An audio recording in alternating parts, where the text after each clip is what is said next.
வணக்கம். இன்றைய முக்கிய உலக செய்திகளின் தொகுப்பு. முதலில் தலைப்புச் செய்திகள். காலமானார் அபுதாபி இளவரசர் ஷேக் ஹர்ஷா. கனடாவில் வேலை வாய்ப்பு.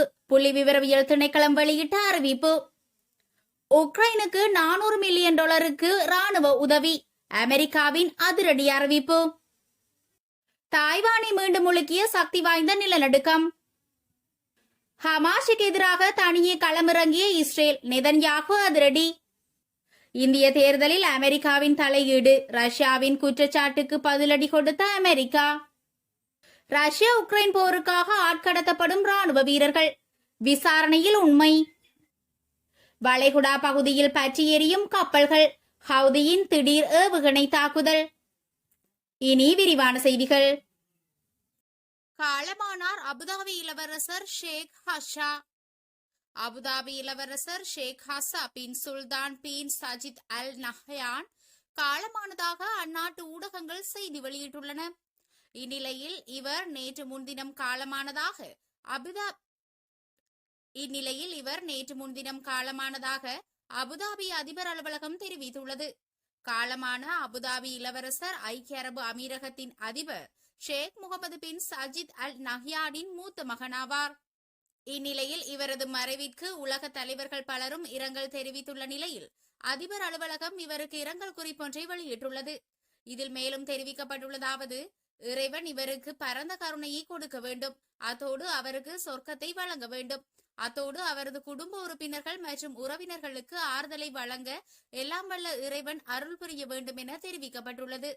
மேலும் அபுதாபி இளவரசரின் வயது குறித்து தகவல் ஏதும் வெளியிடப்படவில்லை என்பதுடன் இவர் குதிரை சவாரி செய்யும் வல்லமை கொண்டவர் என்பது குறிப்பிடத்தக்கது. கனடாவில் வேலை வாய்ப்பு. புள்ளி விவரவியல் திணைக்களம் வெளியிட்ட தகவல். கடந்த மாதம் கனடாவில் சுமார் 90,000 புதிய வேலை வாய்ப்புகள் பதிவாகியுள்ளதாக தெரிவிக்கப்படுகிறது. குறித்த விடயத்தை கனேடிய புள்ளி விவரவியல் திணைக்களம் வெளியிட்டுள்ளது. இந்நிலையில் கடந்த ஓராண்டு காலப்பகுதியினுள் பதிவாகியுள்ள அதிக வேலைவாய்ப்புகளின் எண்ணிக்கை இதுவெனவும் கூறப்படுகிறது. அத்துடன் கனடாவில் பகுதி நேர வேலைவாய்ப்புகளின் காரணமாகவே இவ்வாறு வேலைவாய்ப்புகளின் எண்ணிக்கை அதிகரித்துள்ளது. அதேவேளை கடந்த மாதம் வேலை இல்லாதவர்களின் எண்ணிக்கை 6% பதிவாகியுள்ளது. மேலும் கனடாவில் சுகாதாரம், விஞ்ஞானம், தொழில்நுட்பம், உணவு சேவை உள்ளிட்ட சில துறைகளில் வேலைவாய்ப்பு அதிகரித்துள்ளதாகவும் இளையோர் மத்தியில் வேலைவாய்ப்பு இன்மை அதிகரித்துள்ளதாகவும் தெரிவிக்கப்படுகிறது. உக்ரைனுக்கு $400 மில்லியன் ராணுவ உதவி. அமெரிக்காவின் அதிரடி அறிவிப்பு. உக்ரைனுக்கு மேலும் $400 பில்லியன் மதிப்பிலான ஆயுத உதவிகளை வழங்குவதாக அமெரிக்கா அறிவித்துள்ளது. உக்ரைன் மற்றும் ரஷ்யா இடையேயான போர் இன்று 806வது நாளாக நீடித்து வருகின்ற நிலையில் இந்த போரில் ஆயிரக்கணக்கானோர் உயிரிழந்துள்ளனர். குறித்த போரில் உக்ரைனுக்கும் ஆயுத உதவிகளை அமெரிக்கா உள்பட மேற்கத்திய நாடுகள் வழங்கி வருகின்றன. அத்தோடு போரை நிறுத்த பல்வேறு நாடுகள் முயற்சித்து வரும் நிலையில் அமைதி பேச்சுவார்த்தைக்கு இரு நாடுகளும் உடன்படாததால் போர் தொடர்ந்து நீடித்து வருகிறது. இந்நிலையில் உக்ரைனுக்கு மேலும் $400 பில்லியன் மதிப்பிலான ஆயுத உதவிகளை வழங்குவதாக அமெரிக்கா அறிவித்துள்ளது. இதில் ராணுவ டாங்கிகள், ஏவுகணைகள் உள்பட அதிநவீன ஆயுதங்களும் அடங்கும் என அமெரிக்கா தெரிவித்துள்ளது.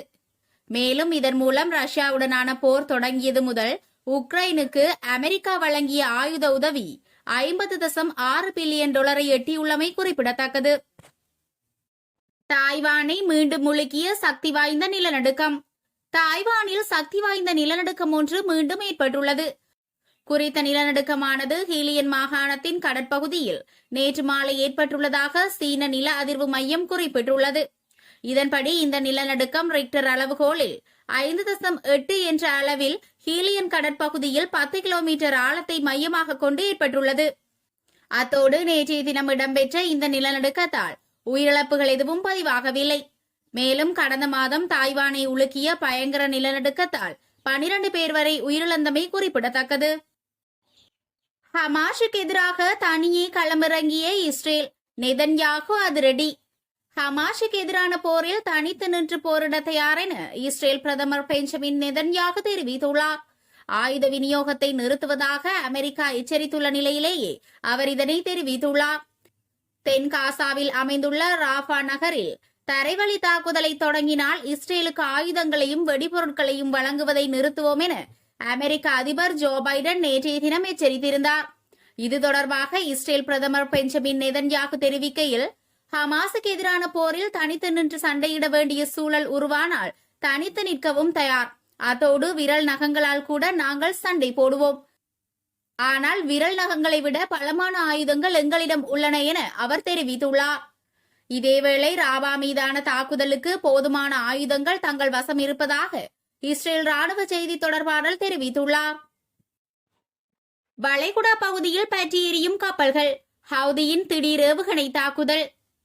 ஹவுதி கிளர்ச்சி படையினர் ஏடன் வளைகுடா பகுதியில் பயணித்த 3 கப்பல்கள் மீது ஏவுகணை தாக்குதலை மேற்கொண்டுள்ளனர். பாலஸ்தீனத்துக்கு எதிரான போரை இஸ்ரேல் கைவிட வேண்டும் என்பதை வலியுறுத்தி செங்கடல் ஏடன் வளைகுடா பகுதியில் பயணிக்கும் கப்பல்களை குறிவைத்து ஹவுதி கிளர்ச்சியாளர்கள் தொடர் தாக்குதல்களை மேற்கொண்டு வருகின்றனர். இந்நிலையில் கடந்த 7ஆம் தேதி ஏடன் வளைகுடா பகுதியில் பயணித்த 3 கப்பல்களை குறிவைத்து ஹவுதி படையினர் ஏவுகணை தாக்குதல் நடத்தினர். தாக்குதலுக்குள்ளான 3 கப்பல்களும் இஸ்ரேல் அரசுடன் தொடர்புடையவை என ஹவுதி கிளர்ச்சி படையின் பேச்சாளர் தெரிவித்துள்ளார். இதுவரை சேத விவரங்கள் எதுவும் வெளியிடப்படாத நிலையில் ஏடன் வளைகுடா பகுதியில் பதற்றம் ஏற்பட்டுள்ளது. காசா மீது இஸ்ரேல் மேற்கொண்டு வரும் தாக்குதல்களில் இதுவரை 34,904க்கும் மேற்பட்ட பாலஸ்தீனர்கள் கொல்லப்பட்டதுடன் 78,616க்கும் அதிகமானோர் காயமடைந்துள்ளமை குறிப்பிடத்தக்கது. இஸ்ரேலின் அச்சுறுத்தலுக்கு ஈரான் பதிலடி, விடுக்கப்பட்ட கடும் எச்சரிக்கை. தங்களது இருப்பை இஸ்ரேல் அச்சுறுத்தினால் தங்களது அணுசக்தி கோட்பாடு மாற்றப்படும் என ஈரான் அறிவித்துள்ளது. குறித்த தகவலை ஈரானின் அதிஉயர் தலைவரான அயதுல்லா அலி கமேனியின் ஆலோசகர் கர்ராசி குறிப்பிட்டுள்ளார். இது தொடர்பாக மேலும் தெரிய வருகையில், அணு ஆயுதங்களை பெற்றுக்கொள்ளுதல் அல்லது உற்பத்தி செய்தல் போன்ற எண்ணம் தங்களுக்கு இல்லை என ஈரான் தெரிவித்து வருகிறது. எனினும் ஈரானின் அணு ஆயுத தொழில்நுட்பங்கள் காணப்படுவதாக மேற்கத்திய நாடுகள் சந்தேகம் வெளியிட்டு வருகின்றன. இவ்வாறான பின்னணியில் தங்களது அணுசக்தி கோட்பாடு தொடர்பில் ஈரானிய அதிகாரிகள் தற்போது கருத்துக்களை முன்வைத்து வருகின்றனர். இந்நிலையில் தற்போது இஸ்ரேல் தங்களது இருப்பை அச்சுறுத்தினால் அணுசக்தி கோட்பாடு மாற்றமடையும் என ஈரானின் அதிஉயர் தலைவரின் ஆலோசகர் ஊடகங்களுக்கு கருத்துரைத்த போது எச்சரித்துள்ளார். ரஷ்யா உக்ரைன் போருக்காக ஆட்கடத்தப்படும் ராணுவ வீரர்கள், விசாரணையில் வெளியான உண்மை. ரஷ்யா உக்ரைன் போருக்காக ஓய்வு பெற்ற இலங்கையின் பாதுகாப்பு படை வீரர்களை சட்டவிரோத வழிகளில் ஆட்கடத்தல் செய்தல் தொடர்பான தகவல்களை திரட்டுவதற்கு விசேட பிரிவு ஒன்றை நிறுவியுள்ளதாக பாதுகாப்பு அமைச்சு அறிவித்துள்ளது. அதன்படி ரஷ்யா உக்ரைன் போருக்கு சம்பந்தப்பட்டுள்ள ஓய்வு பெற்ற பாதுகாப்பு படை அங்கத்தவர்கள் தொடர்பில் அவர்கள் சென்ற திகதிகள், அதனுடன் தொடர்புடைய நபர்கள், நிறுவனங்கள், தொலைபேசி எண்கள் தொடர்பான தகவல்களை வழங்க வேண்டும் என்று கேட்டுக் கொள்ளப்படுகிறார்கள். குறித்த தகவல்களை உடனடியாக பாதுகாப்பு அமைச்சின் சிறப்பு தொலைபேசி எண் 0112441146 ஊடாக பெற்றுத்தருமாறு பாதுகாப்பு செயலாளர் சம்பந்தப்பட்டவர்களின் குடும்ப உறுப்பினர்களிடம் கேட்டுக் கொண்டுள்ளார். இதேவேளை ரஷ்ய ராணுவத்தில் வேலைக்காக இலங்கையர்களை கடத்தியதாக கூறப்படும் ஓய்வு பெற்ற மேஜர் ஜெனரல் மற்றும் சார்ஜன் ஒருவரையும் குற்றப்புலனாய்வு திணைக்களத்தினர் குருநாகல் பெவரும பிரதேசத்தில் கைது செய்துள்ளனர். ஓய்வு பெற்ற மேஜர் ஜெனரல் தொடர்பில் காவல்துறையினர் விரிவான விசாரணைகளை மேற்கொண்டு வருவதாகவும் தெரிவிக்கப்படுகிறது. இதன்போது இவர் ராணுவ தலைமையகத்தில் இருந்து ஓய்வு பெற்ற ராணுவ அதிகாரிகளின் பட்டியலை எடுத்துச் சென்றது தெரிய வந்துள்ளது. ரஷ்யா மற்றும் உக்ரைனில் உள்ள கூலிப்படை முகாம்களுக்கு முன்னாள் ராணுவ வீரர்கள் கடத்தப்படுவது குறித்து காவல்துறையினர் தொடர்ந்தும் விழிப்புடன் விசாரணைகளை நடத்தி வருகின்றமை குறிப்பிடத்தக்கது. இந்திய தேர்தலில் அமெரிக்காவின் தலையீடு, ரஷ்யாவின் குற்றச்சாட்டுக்கு பதிலடி. இந்தியாவில் நடைபெற்று வரும் நாடாளுமன்ற தேர்தலில் அமெரிக்கா தலையிடுவதாக ரஷ்யா முன்வைத்த குற்றச்சாட்டுகளை அமெரிக்கா மறுத்துள்ளதாக சர்வதேச ஊடகங்கள் செய்தி வெளியிட்டுள்ளன. அமெரிக்க அரசின் கீழ் இயங்கும் சர்வதேச மத சுதந்திரத்திற்கான அமெரிக்க ஆணையம் என்ற அமைப்பு அண்மையில் வெளியிட்ட அறிக்கையில் இந்தியா உள்ளிட்ட 11 நாடுகளில் மத சுதந்திரத்தின் நிலையை கண்காணிக்க வேண்டும் என தெரிவித்திருந்தது. இந்த பட்டியலில் இந்தியா 5வது இடத்தில் இருந்த நிலையில் இதனை நிராகரித்த மத்திய அரசானது இந்தியாவின் தேர்தல் நடவடிக்கையில் சர்வதேச மத சுதந்திரத்திற்கான யுனைடெட் ஸ்டேட் ஆணைக்குழு தலையிட முயற்சி செய்வதாக பதிலளித்திருந்தது.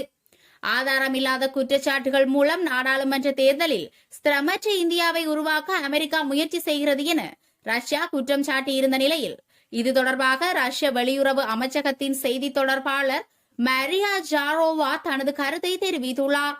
இந்தியாவின் மத சுதந்திரம் குறித்து ஆதாரமற்ற குற்றச்சாட்டுகளை அமெரிக்கா கூறி வருகின்ற நிலையில் இந்தியாவில் உள்நாட்டு அரசியல் சூழ்நிலையை சமநிலைப்படுத்தாமல் தேர்தலை சிக்கலாக்குவதே அமெரிக்காவின் நோக்கமாக உள்ளதாக அவர் குறிப்பிட்டுள்ளார். இந்திய உள்விவகாரங்களில் அமெரிக்கா தலையிடுவதை ரஷ்யாவின் அறிக்கை தெளிவாக எடுத்துக்காட்டியுள்ளதுடன் இந்தியாவில் நடைபெற்று வரும் நாடாளுமன்ற தேர்தலில் அமெரிக்கா தலையிடுவதாக ரஷ்யா முன்வைத்த குற்றச்சாட்டுகளை அமெரிக்கா மறுத்துள்ளது. இதுகுறித்து அமெரிக்க செய்தி தொடர்பாளர் மேத்யூ மில்லர் கருத்து தெரிவிக்கையில், நிச்சயமாக இல்லை, நாங்கள் இந்திய மக்களவை தேர்தலில் தலையிடவில்லை. அத்தோடு அது இந்திய மக்கள் எடுக்க வேண்டிய முடிவு. மேலும் இந்தியா மட்டுமல்ல, உலகில் எந்த நாட்டு தேர்தல் விவகாரத்திலும் நாங்கள் தலையிடுவதில்லை என அவர் தெரிவித்துள்ளார். அத்தோடு காலிஸ்தான் பயங்கரவாதி குர்வந்த் சிங் பன்னூன் கொலை முயற்சியில் இந்தியர்களுக்கு தொடர்பு உள்ளதாக அமெரிக்கா கூறிய குற்றச்சாட்டு தவறானது என்றும் இதற்கான எந்த நம்பகத்தகு காரணங்களையும் இதுவரை அமெரிக்கா வழங்கவில்லை என்றும் ரஷ்யா முன்வைத்த குற்றச்சாட்டுக்கு மேத்யூ மில்லர் பதிலளித்துள்ளார். மேலும் நிரூபிக்கப்படும் வரை அவை குற்றச்சாட்டுகள் எனவும் அது தொடர்பான குற்றப்பத்திரிகை நீதிமன்றில் சமர்ப்பிக்கப்பட்டிருப்பதாகவும் அவர் குறிப்பிட்டுள்ளார். அத்தோடு யார் வேண்டுமானாலும் அதனை படிக்க முடியும் எனவும் இந்த விவகாரம் நீதிமன்றத்தில் இருப்பதால் அது குறித்து தனக்கு கருத்து வெளியிட முடியாதெனவும் மேத்யூ மில்லர் தெரிவித்துள்ளார்.